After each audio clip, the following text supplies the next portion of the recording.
You're playing a card game. And you are sure that nobody else at that table can beat you playing the hand that you have in your hand, right? But God has a different plan. And the way every other player is playing at that table, it's not allowing you to play the game the way that you want to play it to win. So you're faced with two options, which is something that we often do in life. We can either trust our spirit, right? And we could trust God is more committed to our success than we are. And we could trust that God is for our prosperity, which is what we should believe.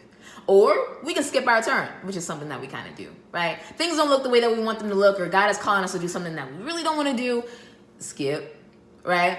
We can skip our turn and just hope that our turn comes back around, and we can just hope that when our turn does come back around, we can still end up on top and somehow we can still win. But if we don't have the faith and we just keep skipping, how are you supposed to win? Moral of the story is sometimes we have our plan and we're so committed to our own success. We're so committed to our vision. We're so married. We're so enthralled. We're so engrossed. We're so wrapped up in our idea of the perfect plan that we created that we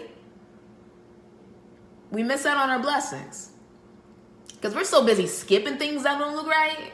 We're so busy not trusting God, not having the courage to just move when the Spirit tells us to move.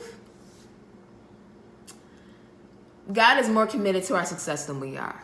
God is more committed to your prosperity than you are. And if you are to just trust His Spirit, you'll come out on top. I was playing a card game. It was called 13 with some friends.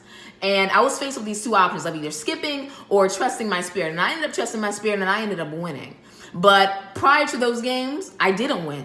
Because I held on to my belief that this is the only way that I'm going to win. So I'm going to hold my cards and I'm just going to wait and I'm going to hope that I come back on top. And when I was ready to play those cards and I was ready to win, the person next to me already won. Because they didn't skip. They played what they had and they just trusted that in the end they would come out on top, and they did.